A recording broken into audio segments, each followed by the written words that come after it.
오늘 우리에게 주시는 하나님의 말씀은 누가복음 13장 22절에서 30절까지의 말씀입니다. 저랑 여러분이 한 절씩 교독하시면서 읽겠습니다. 거룩하신 하나님의 말씀입니다. 예수께서 각 성, 각 마을로 다니사 가르치시며 예루살렘으로 여행하시더니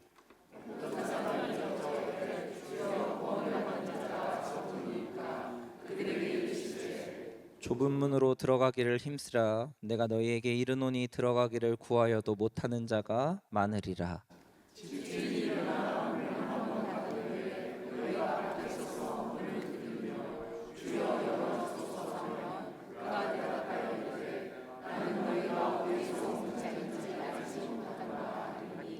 그때 너희가 말하되 우리는 주 앞에서 먹고 마셨으며 주는 또한 우리의 길거리에서 가르치셨나이다 하나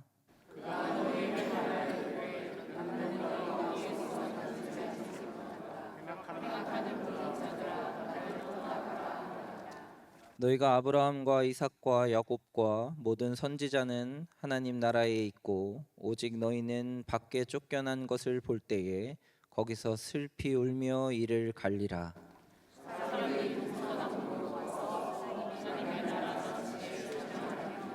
다 같이 읽겠습니다. 보라, 나중된 자로서 먼저 될 자도 있고 먼저 된 자로서 나중될 자도 있느니라 하시더라. 아멘. 네, 우리 말씀 전하기에 앞서서 함께 다시 한번 옆에 분들과 인사하시겠습니다. 천국에서 만납시다. 네, 당장은 아니어도 괜찮겠죠? 네, 네, 네, 다 천국에서 배웠으면 좋겠습니다. 바야흐로 AI의 시대가 도래했습니다. 여러분도 잘 아실 텐데 1차 산업혁명인 18세기 후반에서 19세기까지 증기기관의 발명과 또 이제 농업사회에서 산업사회로 전환하는 시기가 있었습니다. 2차 산업혁명은 19세기 후반에 전기에너지가 이제 발명이 되고 활용이 되면서 산업혁명이 일어났고요. 3차 산업혁명은 20세기 후반에 컴퓨터와 인터넷의 발달로부터 시작된 지식혁명이었다고 합니다. 그리고 2016년에 세계 경제 포럼에서 처음으로 지금이 이제 4차 혁명 시대다, 4차 산업혁명 시대다라는 말이 나왔습니다. 4차 산업혁명은 빅데이터, 인공지능, 로봇공학, 사물인터넷, 무인항공기, 3차원 인쇄, 나노기술의 6대 분야에서 이루어지고 있는 기술 혁신이라고 합니다. 여러분은 1차, 2차, 3차, 4차 중에 어느 시대에 살아가고 계십니까? 저는 3차 끄트머리에 있지 않나 하는 생각을 해보게 되었습니다. 4차 혁명 시대에 있는 이런 AI나 뭐 빅데이터 이런 거를 활용하기도 전에 약간 이게 맞는 건가 이런 생각을 해보게 되었습니다. 그래서 좀 따라해 보려고 제가 서론을 가지고 AI에게 PPT를 만들어줘 했더니 방금 그 화면이 만들어준 화면이거든요. 잘 만든 것 같으신가요? 그런데 이제 더 놀라운 것은 16년부터 이제 10년 됐잖아요. 그런데 올해 처음으로 5차 산업혁명 시대가 왔다라고 이야기하는 사람이 등장하기 시작했다고 합니다. 그만큼 빠른 시대를 살아가고 있는 것 같습니다. 저희는 아직 4차에서 제대로 만끽하거나 누리거나 제대로 4차를 이해하기도 전에 5차 산업혁명 시대가 왔다고 하니까요. 그런데 사실 여러분은 괜찮은 거예요. 그렇죠? 3차도 시간이 길었고요. 4차도 어느 정도 적응할 만한 시대가 되긴 했습니다. 그런데 여러분 다음 세대 아이들은 5차에서 6차, 6차에서 7차로 가는 시기가 점점 당겨진다고 하죠. 그러니까 지금 아이들이 좀 빠르게 변화에 대처하는 것 같아 보여도 그 아이들이 성장해서 장년이 되고 사회에 발을 디딜 때쯤 되면 또 사회가 변화되어져 있고 더 빠르게 기술은 발전하고 있는 것을 그 아이들은 이제 적응해야 한다고 하는 것입니다. 지금 우리의 삶에서 제일 화두가 되고 있는 것은 아무래도 AI인 것 같습니다. AI를 어떻게 받아들이느냐. 여러 가지 이제 AI의 강의가 있고 또 책도 많이 나와 있어서 저도 한두 권 정도는 이렇게 훑어보면서 읽어봤는데 제가 정리한 AI 시대를 살아가는 지혜로운 방법 두 가지는 제가 정리한 거예요. 누가 알려준 게 아니고 제가 정리한 건 첫째는 어떻게 질문할 것인가 하는 것입니다. 그러니까 AI랑 이제 우리가 소통을 하잖아요. 그래서 대화를 할 때 어떤 질문이 들어가느냐에 따라서 대답하는 게 달라진다고 하는 것이죠. AI에게 질문할 때는 좀 더 구체적으로 자세히 그리고 명확하게 질문하는 것이 좀 더 좋은 답을 얻는다고 합니다. 여러 분야에서 여러분이 직장에서 생활하시는 여러 분야에서 AI를 이제 활용할 텐데 그때 어떻게 질문해야 하는가를 좀 고민해 보면 좋지 않을까 하는 생각이 됩니다. 둘째는 AI가 답한 것을 A가 이제 답을 하잖아요. 질문하면 어떻게 검증할 것인가 하는 것에 대해서 고민해야 한다고 하는 것입니다. AI는 아무래도 인터넷에 있는 자료들 그리고 인간 세상에서 이미 만들어진 자료들을 종합하고 취합해서 생성하는 거잖아요. 그래서 어떤 자료를 바탕으로 하고 있느냐에 따라서 AI의 답이 달라져요. 여러분 AI한테 종교적인 질문 해보신 적 있으십니까? 네, 저도 성경에 대한 질문들을 가끔 던져본 적이 있거든요. 그런데 그 AI가 어떤 자료를 가지고 이 질문에 답했는지에 대해서 자료가 나와요.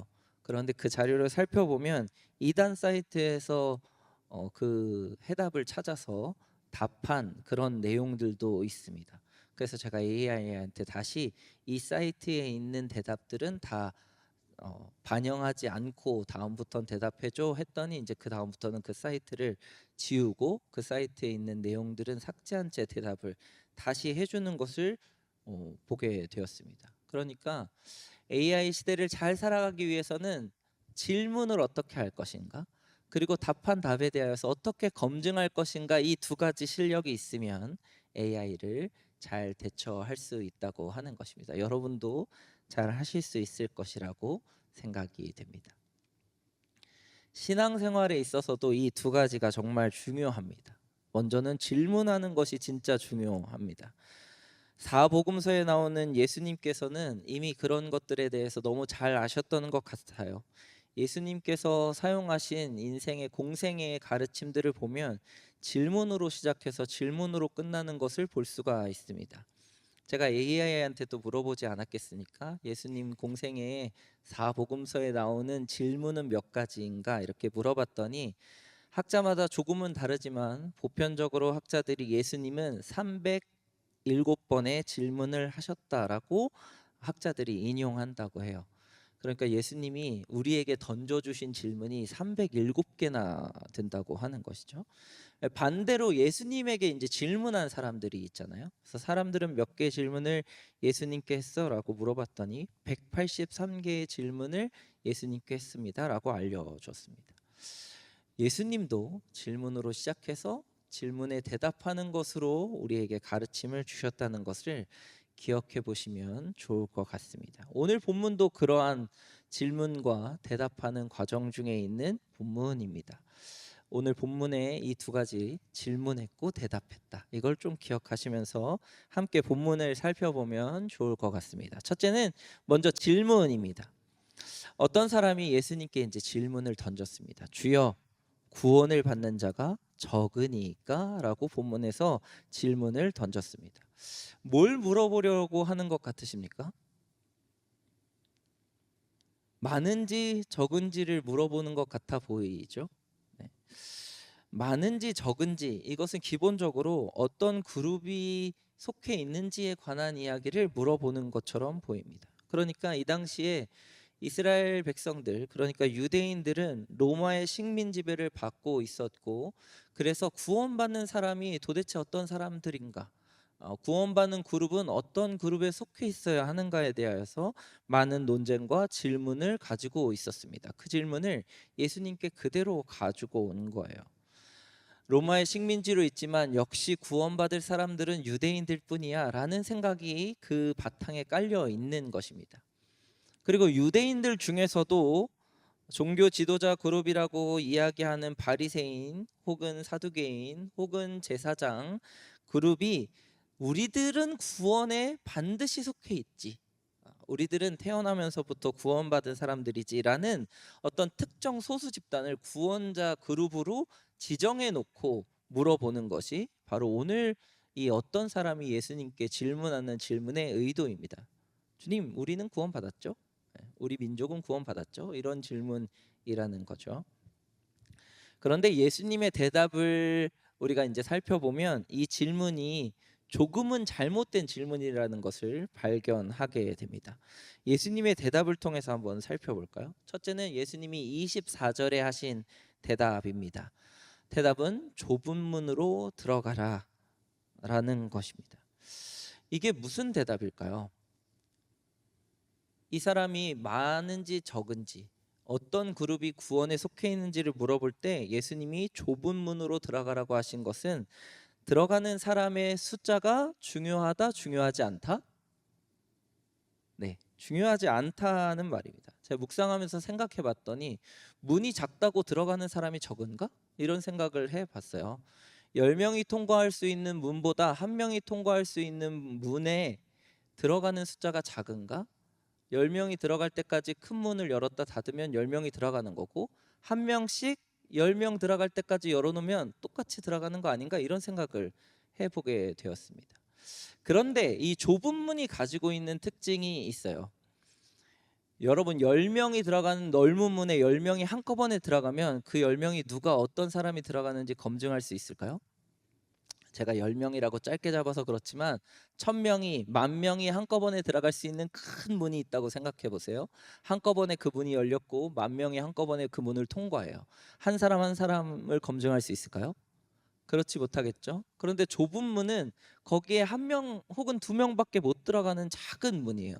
그 문을 나서고 그 문을 열어서 들어가는 사람은 이 사람이 어떤 사람인지 한 명 한 명 검증하고 따져 물을 수 있는 것이죠. 예수님께서 좁은 문이라고 이야기하신 것은 한 그룹, 어느 그룹의 구원의 대상이 있는 것이 아니라 구원은 누구에게 있다? 개인에게 있다는 것을 말씀하고 싶으셨던 것입니다. 구원은 사람의 숫자가 아니라 그 사람이 어떤 사람인가, 그 사람이 구원을 받을 만한 사람인가, 좁은 문을 통과할 수 있는 사람인가 없는가가 더 중요하다고 하는 것이죠. 하나님의 기준에서, 하나님의 뜻에서 이 문을 통과할 수 있는가 없는가를, 그 문을 열어서 들어오게 혹은 못 들어오게 한다고 하는 것입니다. 이것이 지금 현대적으로 우리에게 해석하면 어떤 이야기냐면, 성락성결교회에 다닌다고 다 구원을 받느냐? 그렇지 않다는 것이죠. 목사 그룹에 속해 있다고 다 구원을 받느냐? 그렇지 않다는 것입니다. 장로님, 권사님 그룹에 있다고 해서 다 구원을 받느냐? 그렇지 않다는 것입니다. 어느 그룹에 속해 있고 어느 자격이 되는 공동체에 속해 있다고 구원을 받는다는 것이 절대로 아니라는 것이 좁은 문의 의미라는 것입니다. 여러분 스스로 나는 구원받을 자격이 있는가? 나는 하나님께서 이 좁은 문을 통과하게 하시는가? 라고 물어보는 것이 맞다는 것이죠. 그래서 들어가기를 구하여도 못하는 자가 많다고 오늘 말씀에서 이야기하고 계신 것입니다. 어떤 사람이 유대인은 들어가죠, 바리새인은 들어가죠, 사두개인은 구원받죠 라고 물어보는 것에 아니야, 한 사람 한 사람이 하나님께 구원받을 만한 자격이 있어야 들어가는 거야. 한 사람 한 사람 개인의 신앙과 개인의 하나님과의 관계가 중요한 거야 라고 이야기하고 있는 것입니다. 바라기는 여러분이 좁은 문으로 다 들어가셔서 구원에 이르시는 한 사람 한 사람이 되시기를 주님의 이름으로 축복합니다. 두 번째로 그 대답을 하신 이후에 이제 25절부터 28절 말씀에 비유로 얘기하세요. 그러면 이제 좁은 문으로 개인이 들어가잖아요. 그럼 어떤 개인이 들어가는지에 대한 대답을 다시 해주고 계신 것입니다. 구원받을 만한 자격이 있는 사람, 좁은 문을 통과할 수 있는 사람은 어떤 사람일까요? 비유에서 이렇게 시작합니다. 문이 한번 닫혔어요. 그런데 거기 밖에 있었던 사람이 문을 막 두드리면서 이렇게 이야기합니다. 주님, 문 열어주세요. 저 여기 들어갈 자격이 있는 사람입니다. 이렇게. 그런데 집주인이 대답을 하는데 이렇게 대답합니다. 나는 너희가 어디서 온 자인지 알지 못하노라. 이렇게 대답하는데 다시 한번 그 사람들이 이제 대답을 합니다. 아니에요, 주님, 우리가 주님을 압니다. 네. 주님도 저희를 압니다. 왜냐하면 주님이 먹고 마실 때 같이 마셨고 우리 앞에서 주님이 가르치시는 것도 있었고 주님의 가르침도 제가 받은 사람입니다. 주님 계실 때 같이 있었어요. 신앙생활 같이 했어요. 라고 이야기하는 것이죠. 그러니까 이 사람이 그 집주인의 대답에서 모른다에 집중했던 거예요. 그런데 그러니까 다시 한번 대답해요. 집주인이 너희가 어디에서 왔는지 알지 못하노라. 행악한 자들이여 나를 떠나라. 이렇게 말씀하십니다. 집주인의 대답이 모른다에 있을까요? 아니면 어디서부터 왔는지에 있을까요? 네, 두 번 반복해서 대답하는 걸 보니까 어디로부터 왔는지 모른다는 거예요. 어디서부터 왔는지가 구원의 자격과 그리고 좁은 문을 통과하는 데 중요하다고 하는 것입니다. 그리고 나서 이제 다시 28절에 말씀을 하시는데 선지자들 그리고 아브라함과 이삭과 야곱의 이야기가 나옵니다. 이 아브라함과 이삭과 야곱 어디서부터 시작된 사람들일까요? 무엇으로부터 온 사람들일까요? 그들의 삶이 완벽하지 않았던 것은 여러분도 잘 아실 것입니다. 그들의 일생이 좌충우돌이었어요. 죄를 짓기도 하고 하나님을 배신하기도 하고 하나님을 모르는 사람처럼 행동하기도 했습니다. 그런데 그들은 어디로부터 왔는지는 명확했어요. 아브라함을 뭐라고 우리는 부르죠? 믿음의 조상이라고 부릅니다. 이삭과 야곱 믿음의 선진들이라고 부르고 모든 선지자들이 믿음으로부터 시작되어서 믿음으로부터 살아간 인생을 살아가고 있습니다. 우리는 간혹 믿음으로부터 시작하면 인생이 완벽할 거라고 생각하는데 그렇지 않았던 것이죠. 하나님이 집중하시는 것은 그 삶이 어디서부터 시작되었느냐라는 것입니다. 그걸 또 우리의 삶으로 한번 바꿔보겠습니다. 여러분의 삶이 믿음으로부터 시작된 삶이 맞습니까? 여러분 이 자리에서 예배를 드리시는 이유가 믿음 때문입니까? 그리스도인으로 살아가고 말씀을 묵상하고 하나님께 매달려서 기도하고 하나님 앞에서 함께 먹고 마시고 하나님의 말씀에 순종하여서 삶을 살려고 하는 그 모든 인생이 믿음으로부터 시작된 것이 맞습니까?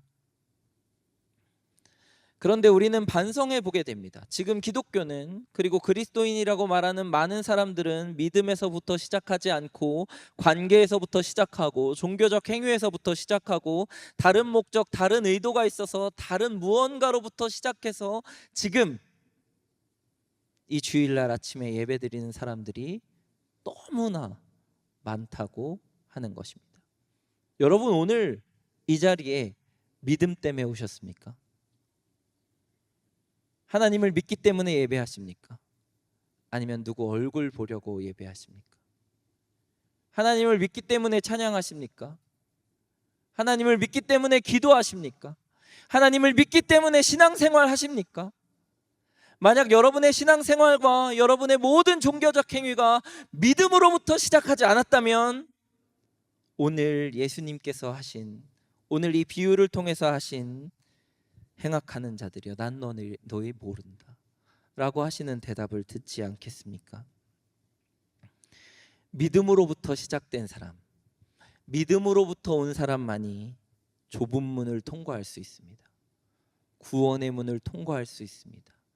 오늘 이 시간부터 여러분 우리 다시 믿음으로부터 시작하시기를 주님의 이름으로 축복합니다. 세 번째는 29절부터 30절에 이 모든 말씀을 하신 후에 이제 이 어떤 사람이 속한 이 그룹이 예수님의 대답을 잘 이해를 못하였던 것 같아요. 그래서 질문도 두 번이나 반복하고 또 실제로 질문하는 것도 예수님의 대답과는 조금 다르잖아요. 그래서 29절부터 30절 말씀에 이렇게 말씀하십니다. 동서남북으로부터 와서 하나님의 나라의 잔치에 참여하리니 라는 말씀을 하세요. 그러니까 어디로부터 왔는지에 대한 이야기를 두 번째로 하셨잖아요. 그러니까 이 사람들이 받아들일 때 출신이 중요한가 보다.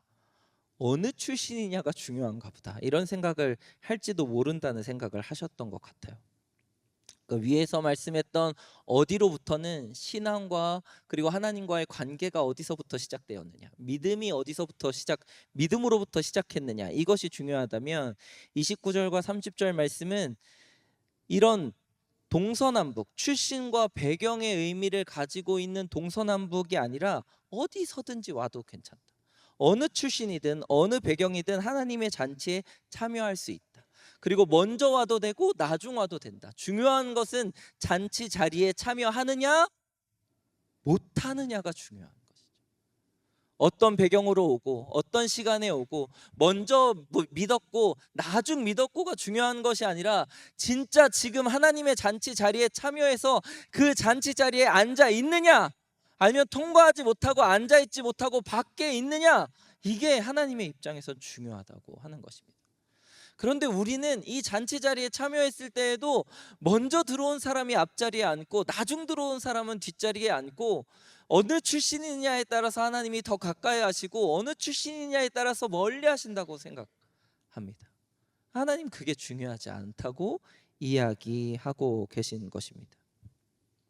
어느 출신이든 어느 배경이든 하나님의 잔치에 참여했고, 그리고 그 안에서 하나님의 은혜를 누리고 하나님과 함께 먹고 마시며 하나님과 영원한 삶을 사는 것, 그것이 진짜 구원의 의미이고 구원받은 자의 삶이라는 것을 예수님께서 비유를 통해서 다시 한번 짚어주고 계시다라는 것입니다.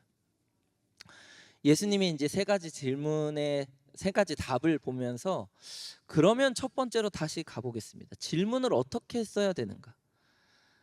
첫 번째, 어떤 사람이 왔을 때 질문했던 것은 주여 구원을 받을 자가 적으니까, 이 질문을 예수님의 대답을 바탕으로 다시 재구성해 보았습니다.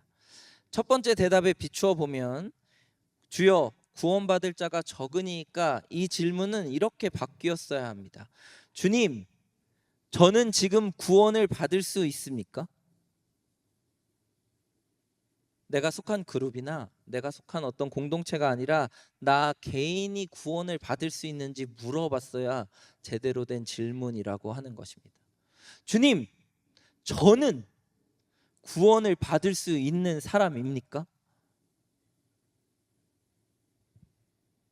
두 번째 대답에 비추어서 다시 질문을 재구성해 보겠습니다. 주여 구원받을 자가 적으니까, 이 질문은 예수님의 두 번째 대답에 비추어 보면 이렇게 바뀌었어야 합니다.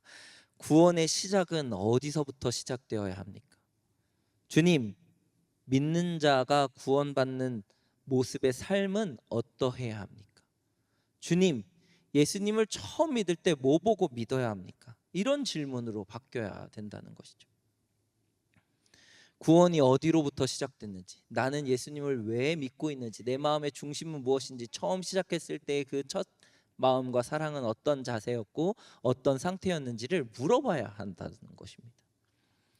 세 번째 대답에 비추어 보면, 주님, 먼저 주님을 알게 된 자로서 나는 어떻게 살아야 합니까? 주님, 저는 이제 방금 예수님 믿었는데, 이제 방금 예수님 믿는 사람으로서 구원받는 자의 삶은 어떤 삶을 살아내야 합니까? 이렇게 질문해야 한다고 하는 것입니다. 제대로 질문하면 제대로 답을 얻을 수 있습니다. 그리스도인으로서, 믿는 자로서 여러분 질문이 바뀌었으면 좋겠습니다. 그리스도인이 가장 많이 하는 질문 세 가지를 찾아봤습니다. 이렇게 질문한다고 해요. 왜 하나님은 고통과 악을 허용하시는가? 궁금하시죠?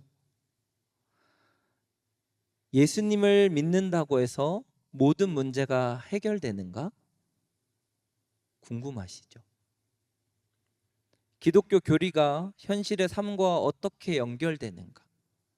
이 세 가지가 그리스도인이 가장 많이 인생에서 그리고 교회에서 질문하는 지문들이라고 합니다. 워낙 많은 사람들이 반복해서 질문하고 있어요. 왜냐하면 답을 얻기가 어렵기 때문입니다. 질문이 잘못됐어요. 왜 하나님은 고통과 악을 허용하시는가라고 질문하지 않고, 세상은 고통과 악이 가득한데 그때 그리스도인의 삶은 어떠해야 하는가라고 질문해야 합니다. 세상의 고통과 악을 바꿀 순 없잖아요. 예. 왜 하나님 그걸 이대로 놔두셨어요? 이렇게 질문할 게 아니라 세상에 모든 악과 고통이 있는데 그때 그리스도인의 삶은 어떠해야 돼요? 나는 어떻게 살아가야 돼요? 나는 그리스도인답게 사는 건 어떤 삶이에요? 이렇게 물어봐야 한다고 하는 것이죠. 예수님을 믿는다고 모든 문제가 해결되는가? 라는 질문을 바꾸면 문제투성이인 세상에서 그리스도인은 세상에 어떤 답을 들려줄 수 있습니까? 라고 질문해야 합니다. 답을 들려주는 삶은 어떤 것인가? 라고 질문해야 한다고 하는 것이죠. 기독교 교리가 현실의 삶과 어떻게 연결되는가, 왜 다른가 이렇게 질문할 것이 아니라 기독교 교리가 현실의 삶과 연결되는 삶을 나는 어떻게 살아낼 수 있는가? 현실의 삶과 하나님이 가르쳐 주신 가르침이 달라 보이는데 나는 어떻게 그걸 살아내는가? 어떻게 연결시킬 수 있는가? 내 삶에서. 이렇게 질문을 바꿔보면 좋을 것 같습니다. 여러분 아마 신앙생활 하시면서 많은 질문들과 많은 고민들을 가지고 계실 것입니다. 예수님께 직접 물어보고 싶을 수도 있고요. 아니면 리더들에게 물어보고 싶으실 수도 있습니다. 그런데 질문하는 것도 너무 중요하지만 그것보다 더 중요한 것은 어떻게 질문하느냐는 것입니다. 답을 얻기 위해서 질문하는 것이 아니라 어떻게 살아내기 위해서 질문하는 여러분 되시기를 주님의 이름으로 축복합니다. 우리가 답을 얻지 못하는 이유는 제대로 구하지 않기 때문일지도 모르겠습니다. 여러분 말씀 묵상을 하시면서 그리고 인생의 신앙생활을 하시면서 여러분 오늘 이 말씀이 여러분의 질문을 바꾸고 여러분의 인생의 답을 바꾸는 귀한 역사가 있기를 주님의 이름으로 축복합니다. 그리스도인은 답을 내는 사람이 아니라 답을 살아가는 사람이라고 생각합니다. 여러분의 인생이 답이 되었으면 좋겠습니다. 여러분의 오늘의 삶이, 오늘의 말이, 오늘의 태도가, 오늘의 얼굴이, 오늘의 미소가 모든 그리스도인이 갖고 있는 삶의 질문에 답을 해줄 수 있는 말씀상 공동체의 성락성결교회 성도님들 되시기를 주님의 이름으로 축복합니다.